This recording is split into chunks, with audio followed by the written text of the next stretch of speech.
Hello everyone! Sa ating nakaraang video, gumawa tayo ng tutorial kung paano gumawa ng isang bootable USB flash drive para sa ating Windows 11. So for our video for today, nais kong i-share sa inyo kung paano natin gagamitin yung ating bootable USB flash drive para tayo ay makapag-create ng isang clean format sa ating laptop or any computer device na supported ng Windows operating system. So, simulan natin ang ating tutorial for today. Okay, so mapapansin niyo dito sa ating device is meron siyang error. Sabi niya, it looks like Windows did not load correctly. So, sakto naman kasi ipapakita natin sa ating tutorial yung ating pag-clean, install, or clean format ng ating device. So, kunin natin yung ating USB flash drive na ating kinreate via Rufus para ito ay maging isang bootable at saksak lang natin or insert natin sa ilang mga port natin. So make it sure na sumisindi yan yung ating USB port or yung ating USB flash drive, and then click lang natin yung restart my PC. So kapag nag-restart na siya, click natin yung F2 para tayo ay makapunta dito sa BIOS setup. I-google nyo na lang kung anong F keys ang inyong dapat i-press kapag nandun siya sa manufacturer logo. Hanapin nyo lang sa Google yan. So kapag andyan ka na sa BIOS setup, dito sa mga options, right arrow key lang, punta tayo sa boot, no? Dito sa boot priorities, make it sure na mas nauna itong general USB flash natin kesa dito sa ating hard disk. So yan yung mechanics na ginagamit or system na ginagamit niya. Kung ano yung mas una dito sa dalawa, yun ang ilo-load niya. So tingnan natin yung enter dito. So general USB flash disk, try natin ilagay ito sa pinaka number 1. So to change yung ating selection or select item, i-try natin i-click yung space. So napunta siya sa taas. Okay. So dito tayo sa pinakataas sa Windows Boot Manager. Piliin natin yung general USB flash disk 1100. Sana ito yung sa ating USB flash drive na ating ginawang bootable. So kapag all set na tayo dyan, arrow key ulit tayo, save and exit, and make sure dito sa save configuration and execute, iselect natin yung yes.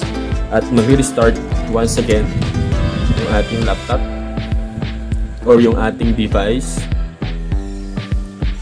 and ilo-load niya yung ating USB flash drive. Pansinin nyo, nag-iilaw pa rin siya. Dapat umiilaw yan. At doon sa main screen natin, nandyan yung ating main screen para sa steps ng ating pag-clean format ng ating device para ma-upgrade natin siya or magawa natin siya as Windows 11.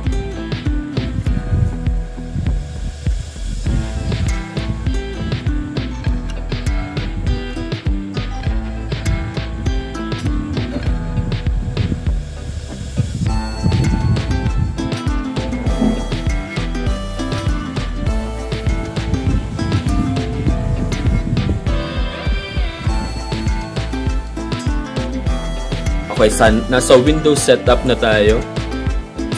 Dito sa language and install, ang available natin is English United Kingdom lang yung available. Yung time and currency format, tingnan natin kung andyan yung Philippines.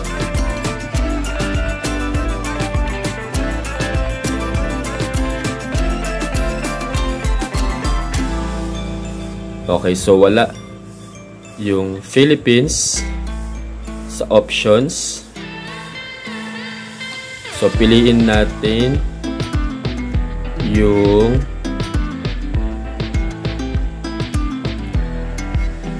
it's either Malaysia or Singapore since pareho lang tayo ng time zone dito sa Philippines. Yung keyboard or input method natin, i-default na natin siya as US. And then click natin yung next. So click natin yung install now. So setup is starting na siya.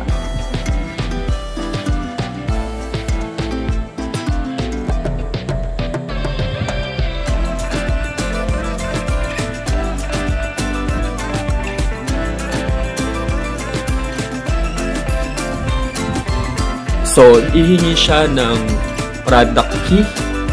So, since wala pa tayong available na product key sa kasalukuyan, so mapapansin natin yan. So, sa Activate Windows, manghihingi siya ng product key. So, wala tayong available na product key. So, ang gagawin natin is, I don't have a product key. So, yan yung mga available na mga operating system doon sa dinownload natin from Microsoft website na ginawa natin bootable USB flash drive. Meron tayong Windows 11 Home, Education, meron tayong Pro, and etc. etc. So piliin natin yung Windows 11 Pro na mayroong 64 architecture. At kapag na-choose na natin yan, click lang natin yung next.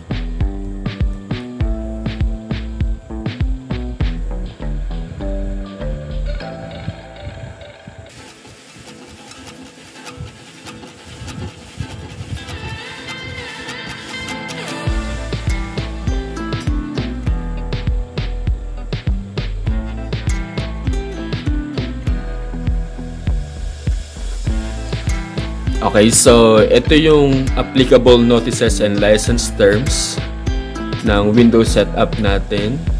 So, mandatory na dapat basahin yan. So, since nagawa ko na to dati, click lang natin yung I accept the Microsoft software license terms and click natin yung next after that. So, ang pwede natin gawin dito sa ating installation type, pwede tayo mag-upgrade or customize.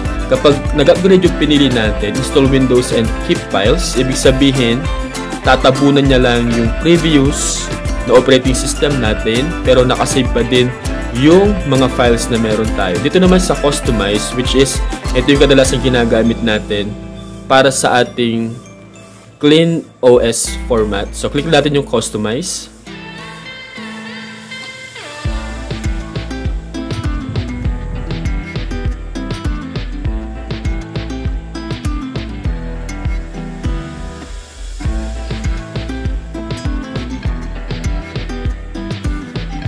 So, meron tayong available na tatlong drive dito. Drive Partition 1, Drive 0 Partition 2, Drive 0 Partition 3. So, ang Partition 1 is for system. And number 2 is for system reserve. And number 3 is primary. So, ang gagawin natin is i-format natin yung tatlong iyan for clean format. So, na-format na siya. And then, click natin yung delete. Okay. And then, yung pangalawa is i-delete na lang natin siya. Click natin yung okay.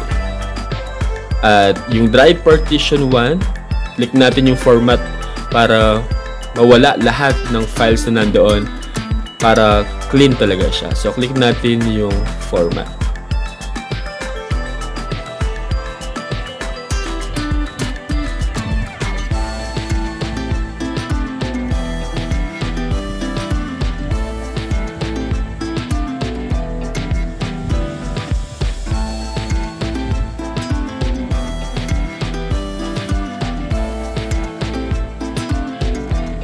Okay, so kapag na-format na siya, is make it sure na piliin natin yung primary. No, kasi dito magi-install yung ating OS. So, Drive Zero Partition 1, primary, meron siyang available na 465.6 gigabytes. So, iselect lang natin siya. And hindi available yung next natin. Windows can't be installed on Drive Zero Partition 1. So, the details, Windows cannot be installed to the disk. The selected disk is of the GPT partition style. Okay, so GPT po siya. So, click natin yung delete. Click natin yung OK. And then, click natin yung new. So, apply na lang natin siya as default para magamit natin siya ng buo. Yan tayo gagawa ng partition. And, click natin yung next. Napansinin nyo, okay na siya kasi na-format siya. Kaya na GPT. So, yung previous instruction natin or tutorial, MBR yung ginamit natin for our bootable USB flash drive.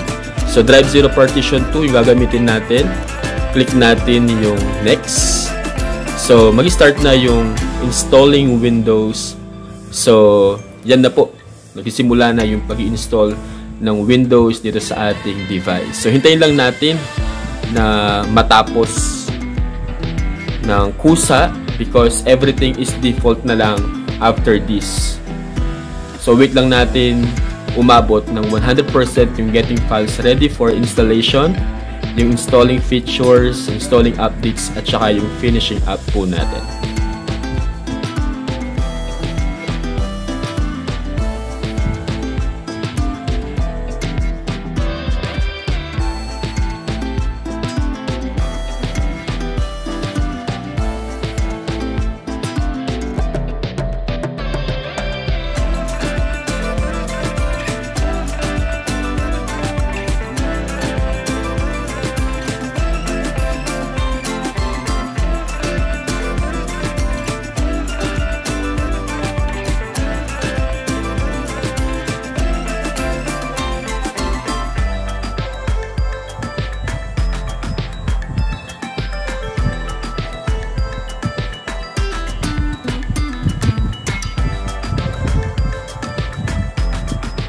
Kapag nakita na natin yung restarting, pwede natin i-click yung restart now para mag-restart na siya. And then bunutin na natin yung ating USB flash drive. So nakabunot na yung aking USB flash drive dito sa part na ito. At ang gagawin ngayon ng ating device is ilo-load niya mismo yung bagong install na Windows 11 sa ating device. So, hintayin lang natin siya na gawin ng device natin or ng OS yung mga ilang mga configuration na kinakailangan para mag-run ang ating device sa Windows 11.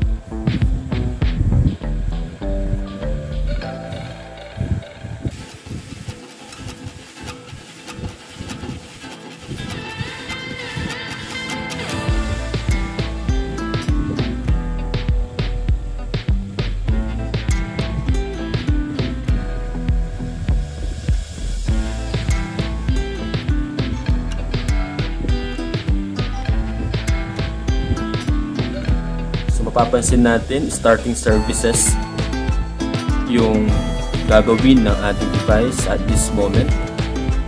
So medyo matagal-tagal yung process na ito since ang ating device ay medyo may kabagalan because of the specifications na meron ng device natin na very minimal lang yung meron tayong specification for Windows 11.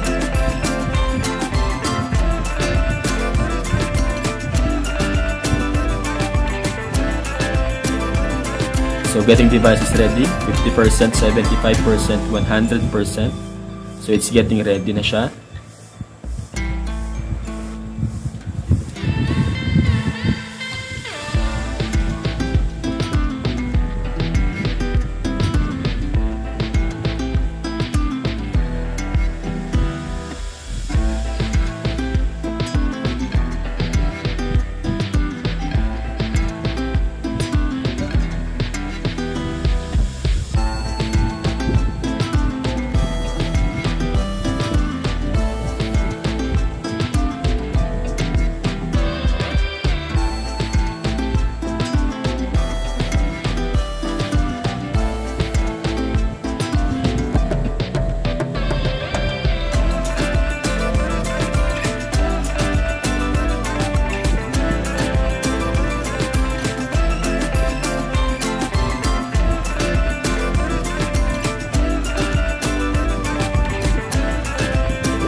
Okay, after mag-load nung just a moment natin kanina, ito na yung screen na makikita po natin after that. So dito sa country or region, piliin lang po natin kung aling region or bansa po tayo.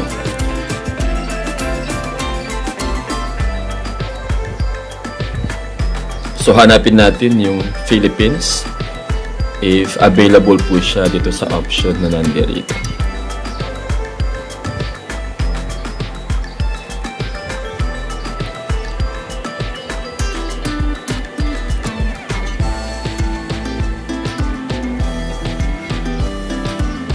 So Philippines, and then click natin yung yes.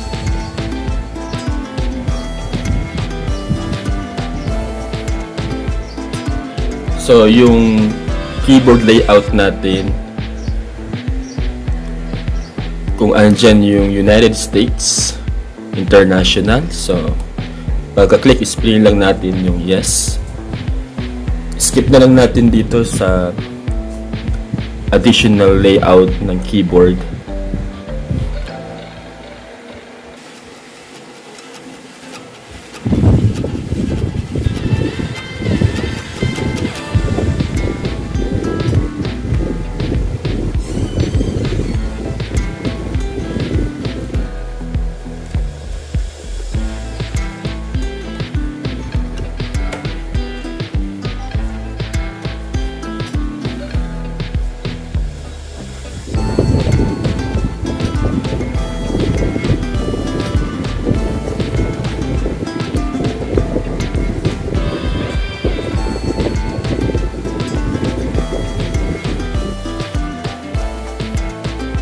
So sa part na ito, bigyan lang natin ng name ang device natin, any name that you want. So example,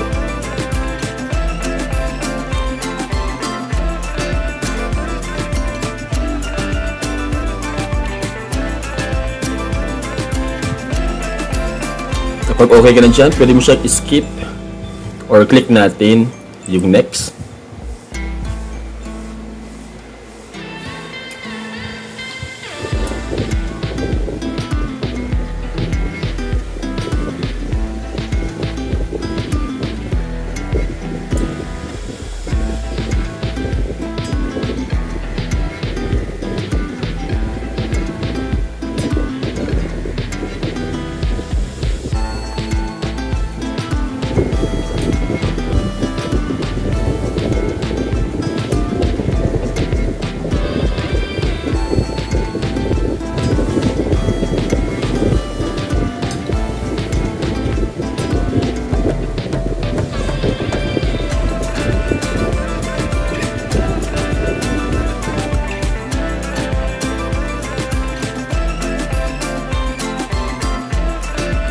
So dito sa part na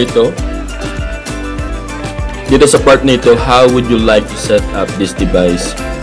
Depende yan kung saan nyo gagamitin. You can use it for setup for personal use or setup for work or school. So since pang personal lang naman, select natin yung setup for personal use and then click natin yung next. And then unlock your Microsoft experience. So, kailangan nating mag-sign in sa part na ito.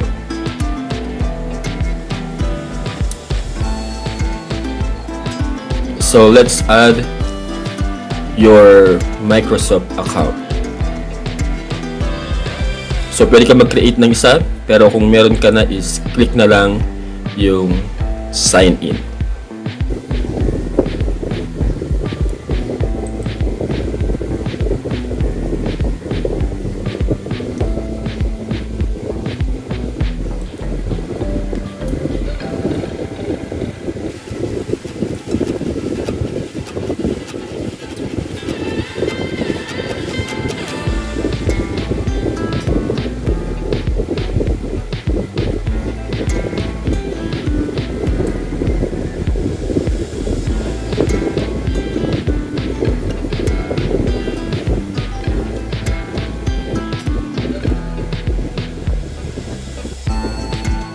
So since mayroong nakalink na account dito sa ating Microsoft, is magre-restore siya from this PC.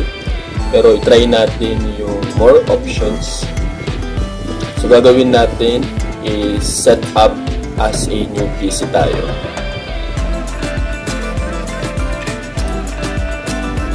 And then create a PIN. Because you sign in without a password, you'll need to set up a PIN for your Microsoft account. So create tayo ng PIN since tayo ay nag-sign in without the password. So pili tayo ng any numbers or symbols.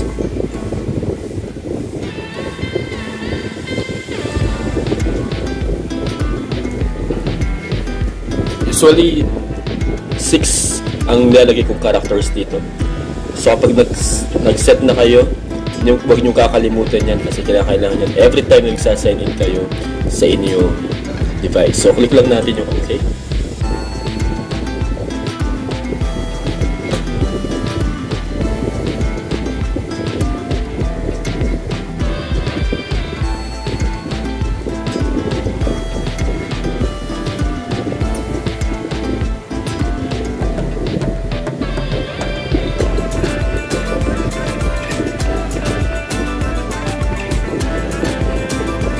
And nasa privacy settings tayo, location, find my device, diagnostic, include optional, tailored experience advertising, and etc. etc. Click lang natin yung accept.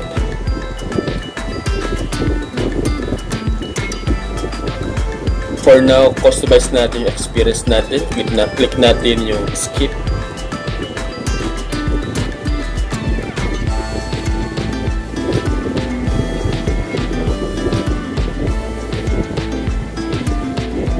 So you can use your phone from your PC. Click na rin yung skip dito.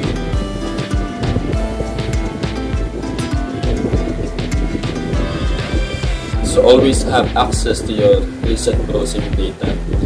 So click natin yung not now, pero depende sa inyo. Pwede nyo i-click yung accept sa part na iyon. And i-decline natin yung Microsoft 365. As well as yung cloud storage, decline na rin natin. Not unless meron kang account for that.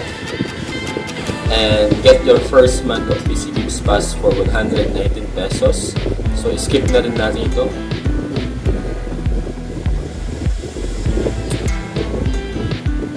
And checking for updates.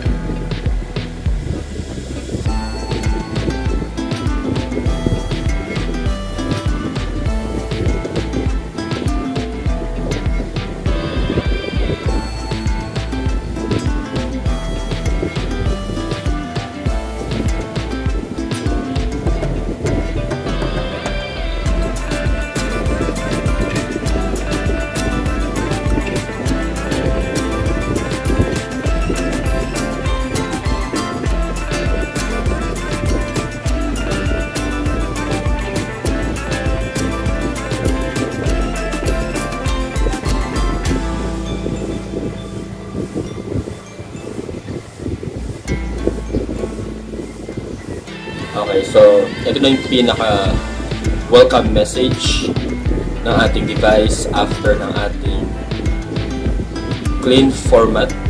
After natin may set up yung ating account and user experience natin earlier. So in this part, this might take a few moments or minutes. So don't turn off your PC. Hindi lang natin matapos itong part na ito.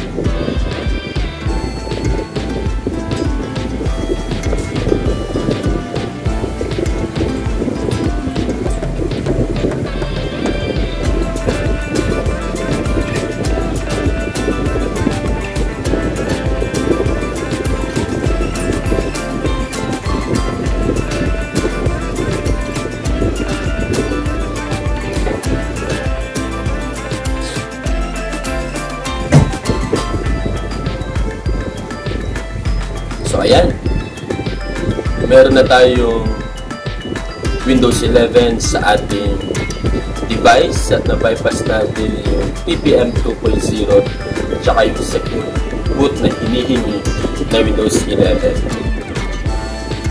So punta tayo dito sa My Folders natin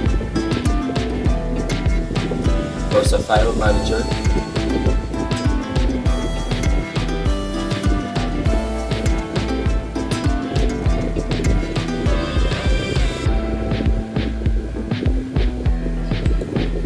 Sa ating this PC is click natin yung properties.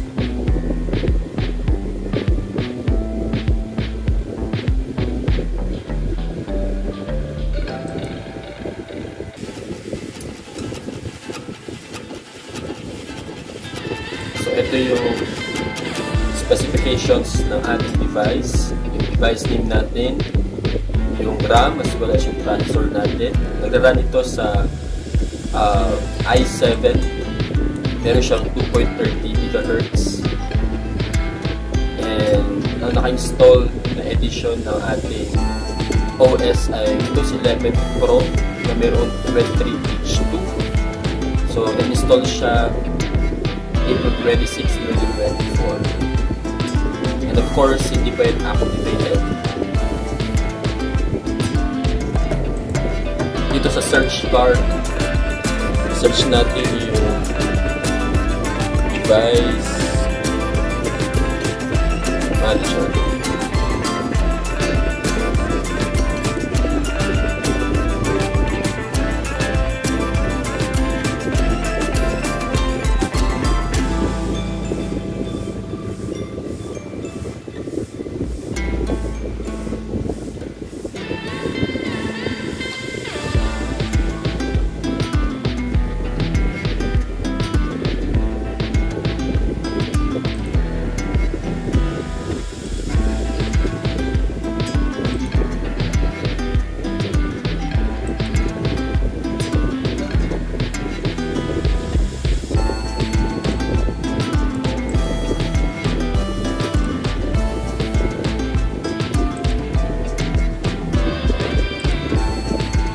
Sa search bar,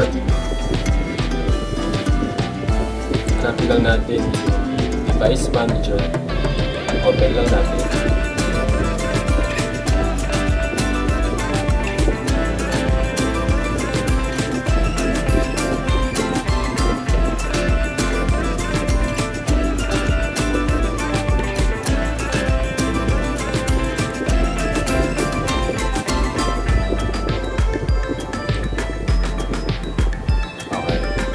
So dito sa ating device manager, mapapansin nyo ulit na tayo uninstall na mga drivers like dito sa ating display adapters, hindi pa yan updated pero usable na ang ating laptop, and other drivers natin ay hindi pa na-install or updated. So in our next video, tutulong ko sa inyo kung paano yung mag-install ng mga drivers sa ating mga hardware para fully functional ang ating device. So I hope nakatulong po ang ating video for today. On our next video, ituturo ko po sa inyo kung paano tayo mag-install ng mga missing or outdated drivers sa ating device. So see you on my next video.